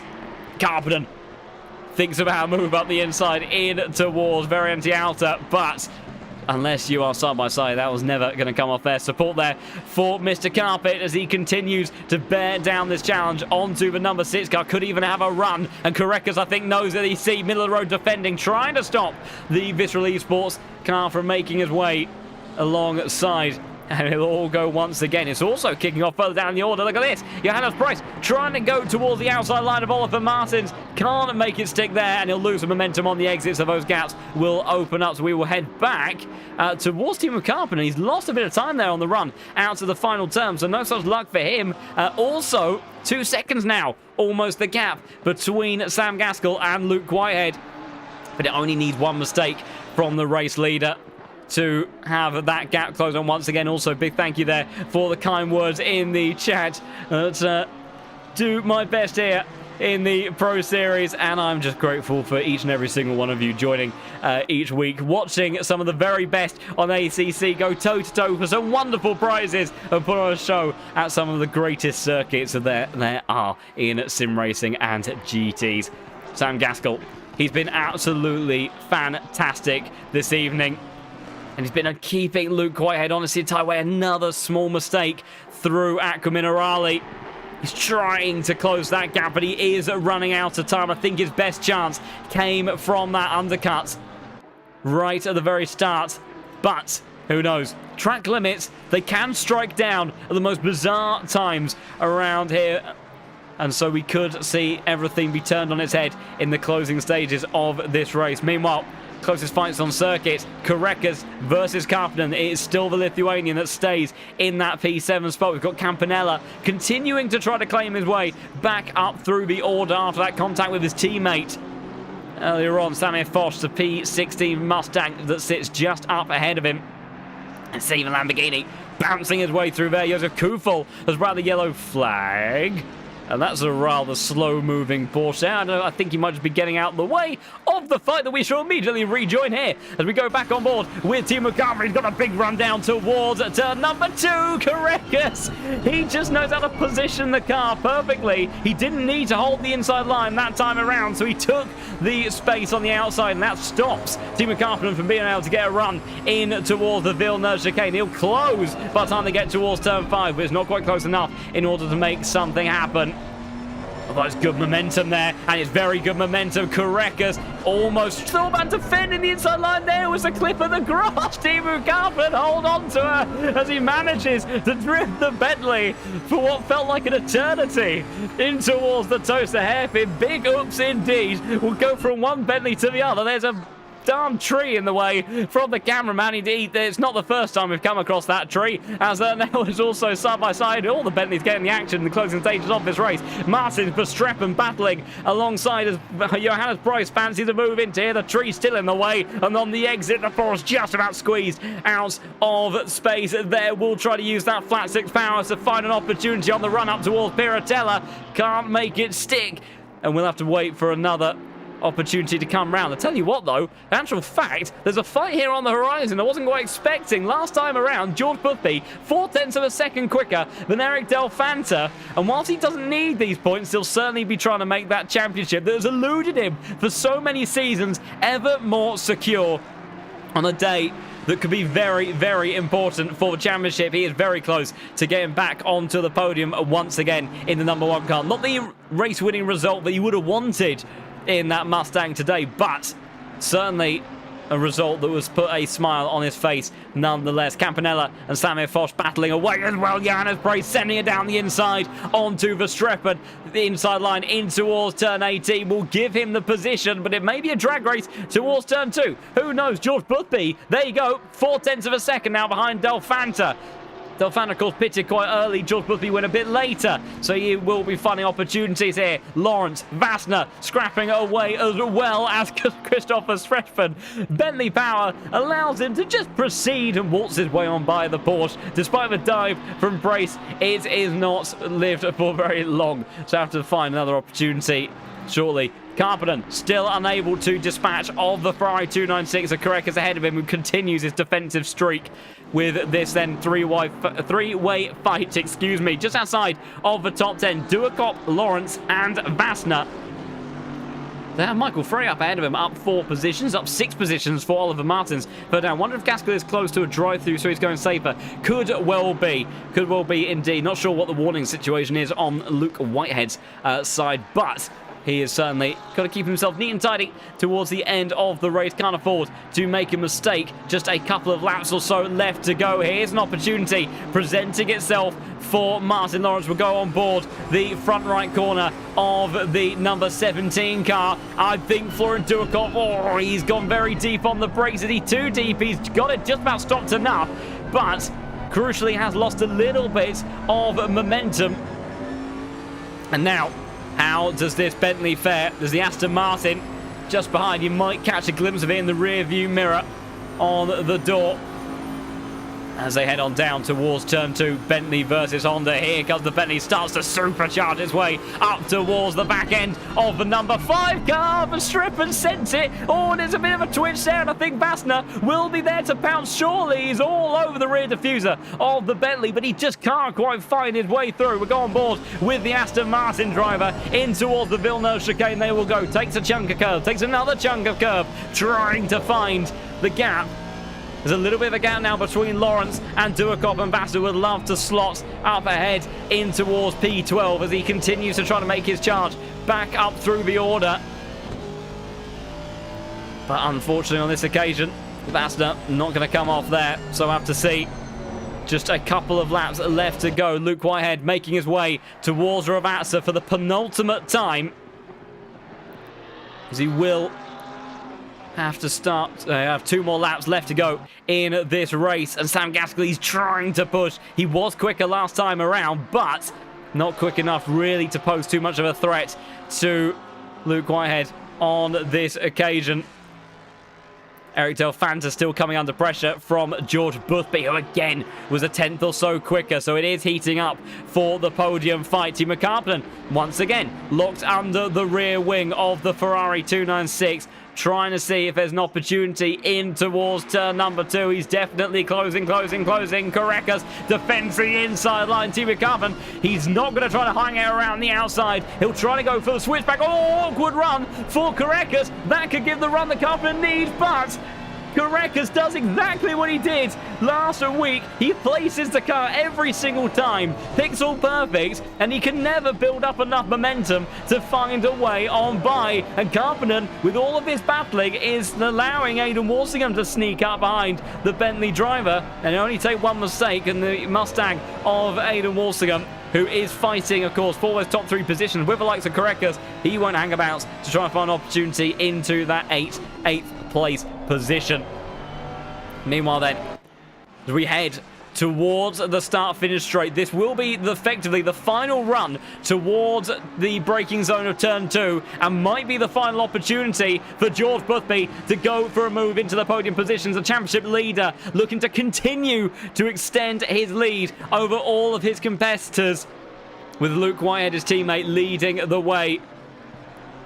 He's got a 2.3 second gap to Sam Gaskell. Sam Gaskell not able to neutralise the pace of that car. That was a bit of a slide through turn 18 for the number 1 car. Timo Karppinen also was extremely close to Garantas Korekas, so we're going to have a duel at the very end of this race between some of these cars for the fights inside of the top 10. George Boothby, though, too far away to make anything stick on the Honda driver. Eric Delfanta, who's kept it smart, neat and tidy. How does Timo Karppinen fare? Gaining all the time up towards the rear wing of the 296. He pulls out of 15, goes back towards the inside. It's like a Ricciardo-esque move. Has he managed to make it work? Side by side, Korekas over the curves. Aidan Walsingham joining the fight as well. And there's contact, and they just about squeeze through Walsingham into the gravel. But it's Timo Karppinen who takes a position, and that's going to be in the stewards' inquiries, I imagine. But my goodness, that was big commitment at the very last moment that it could happen, and we'll have to see how the stewards end up placing that one. It was scrappy from all involved. Walsingham, I think the innocent bystander, tried to take 2 for the price of 1, didn't quite come off,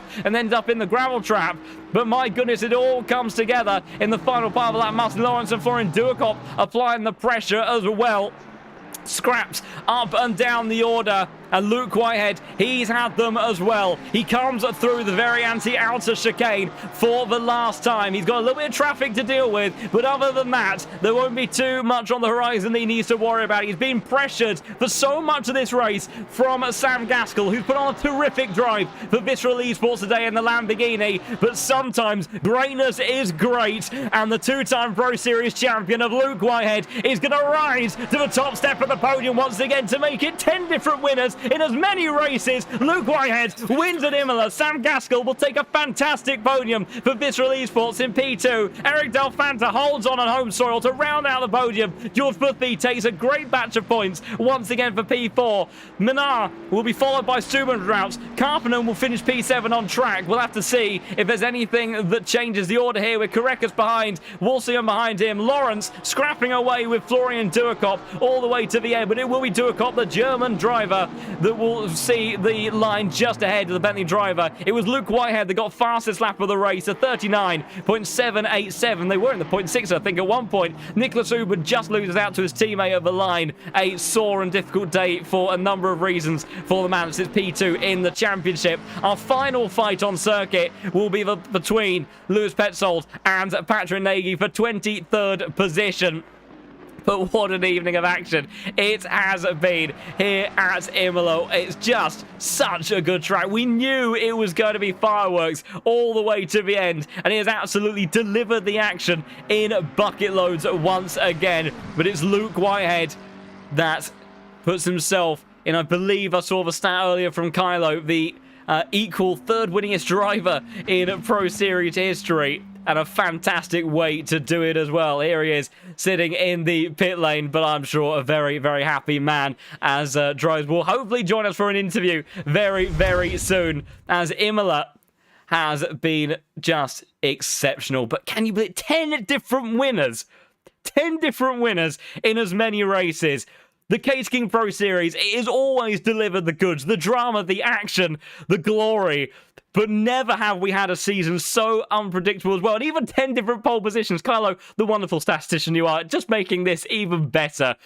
Give a shout out to these guys driving in this championship. What a mega effort from everyone involved, and what a season we are having. We will talk to drivers very, very soon. Gaskell came out of nowhere with insane pace. He's had some glimmers. Visceral Esports have really upped their game this season, and he has had these moments of really being at the pointy end of the field. But today, he was absolutely on it, but he just could not quite topple Luke Whitehead. Absolutely fantastic stuff from those drivers as they start to come in to the comms box. We're ready for some interviews. Can't wait to speak to these guys as we close out this evening's action. But what a fantastic evening it has been.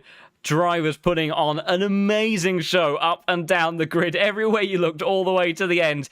It's been absolutely glorious. If you guys have enjoyed the stream and can't wait to stay tuned for this other action, do consider giving the channel a follow. We're not that far away from 3,150 followers. We're not even that far away from 4,000. Thank you so much for all the amazing support this evening and across the season. I cannot wait to see where we are in a couple of weeks' time as we round out towards the finale. But let's talk about the here and now with the drivers that have made the here and now so exceptional. We'll bring in the man that finished third place on the podium today at his home circuit. Eric Del Fanta, another podium for you. And for the championship, in terms of that battle for third place, a very, very valuable and important day for you to get the podium finish. A little bit under pressure at the end with George Boothby, but you kept a level head and you maintained the spot. How are you feeling after that one?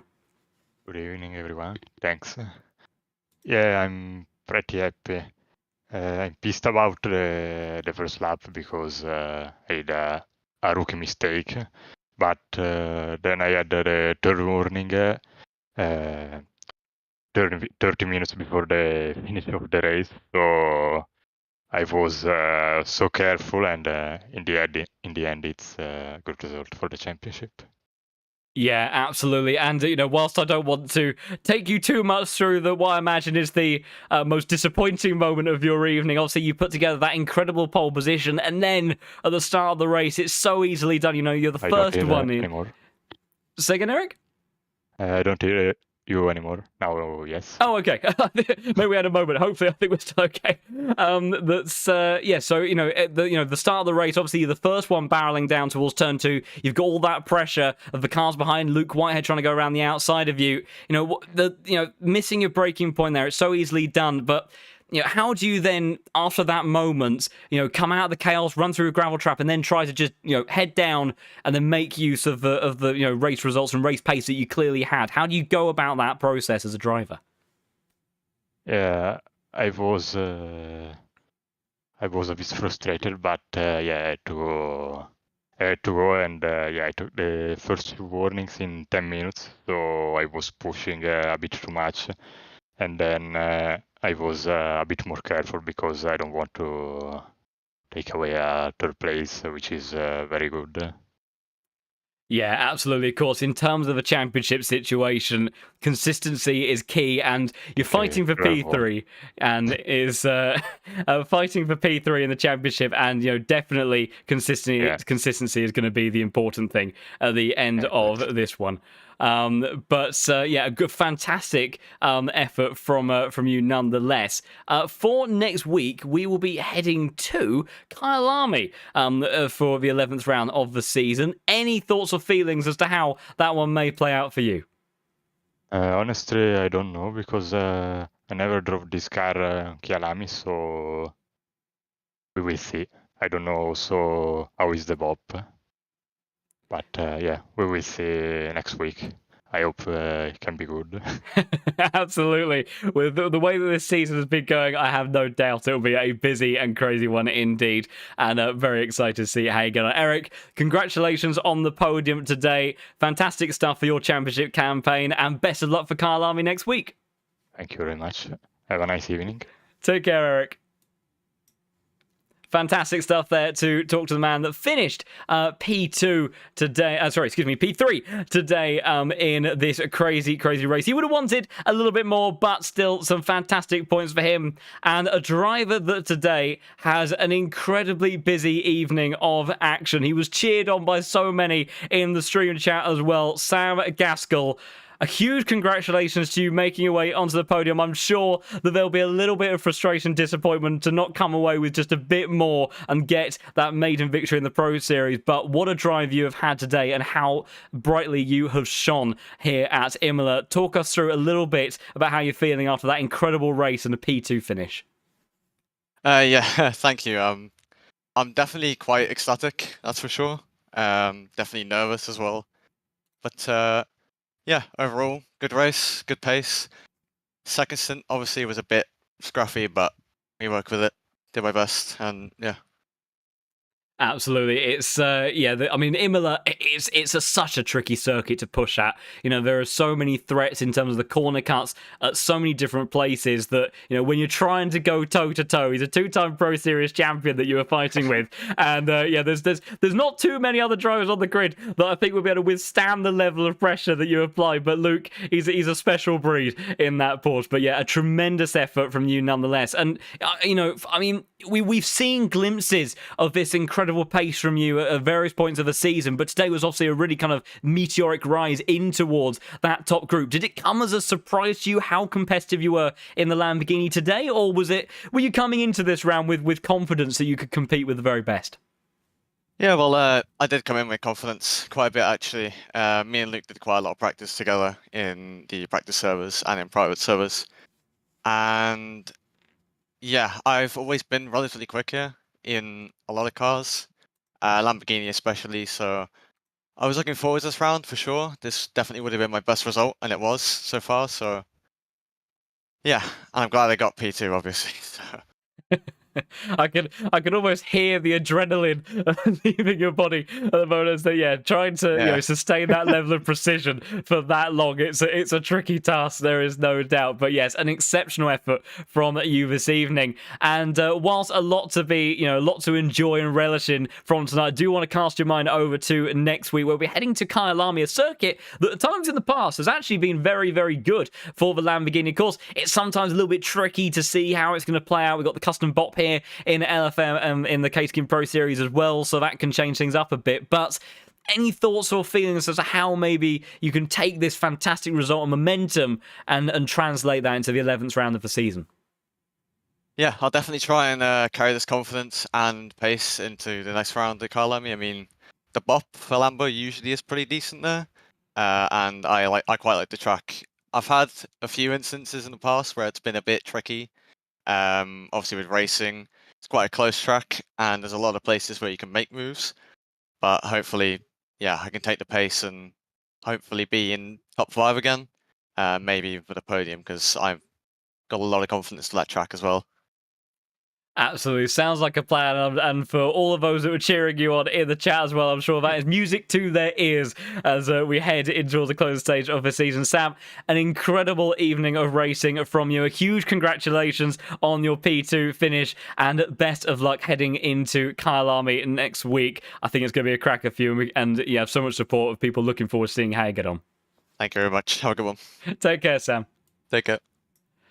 Fantastic stuff to talk to a man that finished P2 today, and while Sam Gaskell was exceptional for so much of that race, there was only one driver that could just be that bit better. And sometimes in life there are there's not many guarantees, but one thing you can always guarantee is that Mr. Luke Whitehead will rise to the top step of a podium when he's in the race at some point, because Luke, that was the drive of a champion. Exceptional start from you. Got yourself into the lead, and after that, you never looked back. How are you feeling after that incredible 60 minutes of action? Apparently not very energetic. Unfortunately, we can't hear Luke. Oh, hello. There we go. Discord is having a mare. It's been having a mare all day. Discord's been playing out, but I was just saying. I mean, talk about lost for words, but yeah. No, you should know me better than that, John. I'm never lost for words. But, yes, I must admit we've had a fair few chats here in the Cosbox, Luke, and yes, I must admit you always give such wonderful insights at the end of all of your races, and so it would be unusual for you to be so quiet after that one. But yes, do please, enlighten us and everyone watching home, because that was a crazy action from start to finish. Oh, well, first off, it's great to hear your lovely voice again. It's been way too long. It's been absolutely months since I feel like I've been at it, but this probably feels like one of my, I think, most valuable wins that I've had for a while. I mean, it's been a torrid season. There's no getting around it. It's probably been the worst season I've had in LFM Pro Series, at least in terms of full series, just because the car's been crap. In all honesty, the car's just not been good. And I knew coming into this week the car would be good, and I made sure to take advantage and was just, we've had so many weeks where the car's either not been good or I've been taken out or we've had something go wrong. Not even just in Pro Series, but in other leagues as well. It's been pretty rough, fortunes-wise for a while. So to finally come good, qualify second, I was a little bit nervous of Delfante just clearing off in the race. But he, made a mistake and we got through. And yeah, we won. I can't really believe it still. And Sam, GG's to him. He's finally come of age. He's been, getting improvements, getting closer and closer to that front fight, and he finished second today. He drove amazing. And I've, seen his progress, been practicing a lot with him, and with Minar and all of those guys as well. And yeah, Sam's been getting there. So it's really, really good. I'm really proud to see him up the front with myself. So it's, a happy camp. Very happy camp today. Absolutely, I can imagine. And of course, he put you under a lot of pressure for so much of the race. In the closing stages, you seemed to have a bit in hand. I think he was also then, trying to nurture that car to the end, and the track limits, all that sort of thing. Such a tricky task and element of this circuit. But the stage of the race, it was probably the most dicey, I imagine, from your perspective. Of course, he boxed a lap earlier, he went for that undercut on you, and for a couple of laps with the tyres a bit more up to temperature, was able to apply that pressure. How concerned were you about him getting past with that undercut initially on the exit of the pits, and then, how tricky was it to keep that Lamborghini behind for those opening few laps of the second stint? Yeah, I'm honestly really relieved it was a Lambo behind me, to be honest with you, because down the straights, he couldn't get a run. And I knew that if I stayed like 2/10, I think the delta was like 2/10, it needed to be for me to be safe, because we did a couple of race simulations yesterday. The Mustang I had to be 6/10 ahead to be safe, and the Lambo had to be 2/10 ahead. So the Lambo was sizably safer, and I know Sam wouldn't do anything stupid, which is also very nice. I mean, there's some people that you if you've got them behind you and they get even a whiff of an opportunity, they go for it and you crash. But today it was nice, and I had a bit of pace in my back pocket. I think, especially in the second stint, the car just it came alive when it got a bit colder, and I think, as I say, with the overcut as well, we had fresher tyres than Sam, and even by one lap, it makes that much of a difference when it's that cold. So everything fell into place today. So yeah, it was all perfect. So yeah, I didn't feel massively under threat, but it was obviously I knew that if I made one mistake, he'd be past me, so it was pretty intense from that perspective. So. Yeah, absolutely. Yeah, he was nipping at your heels for so much of that race. Only the final sort of 15 minutes or so, where you kind of start to be able to have a bit of a breather, concentrate on your lines, concentrate on dealing with any traffic you came across, and then close out what have been a very deservedly and incredible drive from you to take the first win of the season. Exceptional stuff tonight, and I'm sure we'll be having a smile that is beaming ear to ear with that for the evening. But I do want to cast your mind over to next week for the 11th round of the championship, where we are heading to Kyalami. A very interesting circuit, a proper hardcore racers circuit once again. Any thoughts or feelings in terms of how that one is going to play out from your side, do you think? Well, I've made it no secret that it is my worst track, sizably. Kyalami is probably it's the track I've never really understood and I've never really got the flow of. So I'm going to be struggling. I think the car will be good there, but I know that I won't be. But honestly, I don't mind too much. I mean, I've been saying on my stream and also on other social forums that this is probably my last time ever driving the Porsche.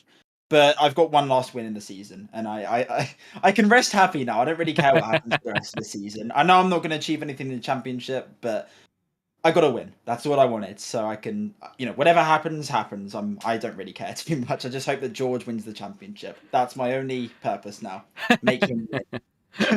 We certainly, with the consistency that he's delivered once again this evening, he's putting himself in a very good place. And I believe next week is his first opportunity to close out the championship as well. We'll talk more on that in a moment. But Luke, fantastic to talk to you once again. Like I say, it had been a while, but I had no doubt that you'd be popping into the comms box for another race win to add to your ever-growing tally at some point over the course of the season. So a fantastic drive from you, a deserved win as always, and best of luck next week heading to Kyalami, buddy. Thank you very much, mate. Take care of yourself. And you, mate. Take care. Fantastic stuff there to talk to your race winner from the evening, Luke Whitehead. An incredible drive from him to take the win here at the 10th round of the season and make it 10 different winners in as many races. Just think about that in itself. It's just incredible how these guys have delivered the unpredictable nature of this championship week in, week out. And from at least what I've been told from my sources, those within the NFM team, I believe that George Boothby had to win today in order to win the championship. He didn't, and so next week is the first opportunity where he can seal the deal. But with Hubin's performance today, I can tell you right now that it is definitely looking like it is in a very competitive spot and a very advantageous position for the Veloce driver to take the Pro Series Championship, a series that has eluded him so many times. Maybe Season 15 might finally be coming his way. We'll have to wait and see. We'll run through the results of today, though. After that incredible 60 minutes of action, it was Luke Whitehead that rose to the top of the table in front of Sam Gaskell and Eric Delfanton to make up your podium. Boothby, Menard, Steuben Rauch, Carpenter, Carreckers, Walsingham, Frey, Duacop, Lawrence, Vassner, Hoban, and Bischoff to make up the rest of your top 15. Then it was the likes of Samir, Foch, Campanella, Martins, Verstreppen, Proel, Mahoney, Petzold, Nagy, Villacosby, all finishing on the lead lap with their Knudsen and Kufel a few laps behind, and then Rainier today. I think Rainier did actually carry on today, and I didn't quite see who the last DNF was on the order from that one. But yeah, certainly a topsy-turvy crazy race from today. There was no doubt about that. And we'll have a bit of a look-see. Championship standings have also been updated as well. So in a moment, we shall have a bit of a walk through there. And yes, I think, Kylo, you are absolutely right there. He doesn't need a lot in order to close out championship next week. It's Ryan Cooper that was your last DNF of the season. And as we now look towards the championship standings, there you go. So George Boothby leading the way then by about 300 to 400 points over Hoban and Delphanta. Very close between Delphanta and Manar for P3 in the championship. Correcus and Walsingham still there or thereabouts, but maybe need a couple of miracles in the final couple of races of the season to challenge for that third place spot. It's looking like it could be a fight between the Italian and the South African driver to take the last prize-winning spot in the series for season 15. And one way or another, this is going to be a fantastic fight to the very end of the championship. I cannot believe the standards of, of unpredictability we have had over the course of the season. It's always delivered action in buckets, but this season has truly been so special without a shadow of a doubt, and it will continue to be all the way up until the very end of the season. Immense stuff from everybody this evening as they put on a fantastic show with all the cheering and support, sometimes rather annihilated by Nightbot being a little bit aggressive. He tries his best. It's not his fault. He's just confused. But one way or another, he loves you as much as I and everyone else here at LFM do. So much thanks goes out to each and every single one of you that supported the stream, followed, subscribed to the stream tonight, as well as we continue to close in towards that 4,000 follower milestone by the end of the season. Can we do it? Hopefully we can. It has been an absolute pleasure once again. But after a crazy evening of action here at Imola, that is going to be it for tonight. So thank you everybody so much for watching. We look forward to all the crazy action into the 11th round of the season, the penultimate round of the season into Kyalami. And if you want to stay in touch with all of that, then do consider giving the channel a follow and staying in tune for all of the remaining action from this crazy season. You can also subscribe here over on the Twitch channel if you want to give a little bit of extra support to the hidden heroes that make it all possible, and a big thank you to the extra generosity of those of you that have shown it as extremely kind of you. You can also catch up with all of the action over on the YouTube channel as well if you want to see back any of the racing from tonight and see how it all took place here in the hillsides of Italy. And if you have watched what is going to be taking place, if you watched what's taking place this evening, and you fancy getting behind the wheel yourself, then never fear, you can head over to the lowfuelmotorsport.com website. You can get yourself a license, rise your way up through the ranks, and participate in championship series just like this. Go toe-to-toe with the very best and race in some prize-giving championships. As so much to play for there. You can get stuck into GT3, Duo Cup Endurance, so much in the world of ACC. But if that isn't quite your cup of tea, you can also get involved in the AC1 goodness as well, a fantastic variety of series over on all of that. And if you fancy a little bit of voluntary off-roading as well, unlike some of the drivers that had some shenanigans in the grass and gravel traps for this evening, you can also join the WRC Club Championship as well, and so much fun to be had all over that. And if you just want to be a part of this ever-growing community, be welcomed in by a group of lovely people, share all things good sim racing and real racing, and join our Discord server as well. Make some friends, share everything about the wonderful world of the Pro Series, you name it, and even maybe pictures of your dogs and cats as well. They're a pretty lovely bunch, and it'll be wonderful to have all of you here as we continue to rise to absurd numbers in the world of low fuel motorsport. There's a ridiculous amount of you here now. I'm trying to find the exact statistic. Almost 193,000 of you as part of the low fuel motorsport community, and that number is rising every single day. So fantastic to have all of you here, and a big thank you for being a part of this mega community. But that is it then for the 10th round of the season. Imola has delivered the goods. Luke Whitehead has risen to the top step of the podium, and whilst some might say a predictable outcome at some point across the championship, the unpredictability of this season of having 10 different winners in many rounds keeps us on our toes as we look into the final 2 rounds of the season, with next week at Kyalami the first opportunity for George Boothby to claim the championship that has eluded him for so long. Can he even do it without a single win to his name, despite being the winningest driver in Pro Series history? Stay in tune and stay in touch with this channel if you want to find out the answer to that question. Look forward to having as many of you there as possible for next week. Thank you everybody so much for watching then, and for tonight, it is goodbye.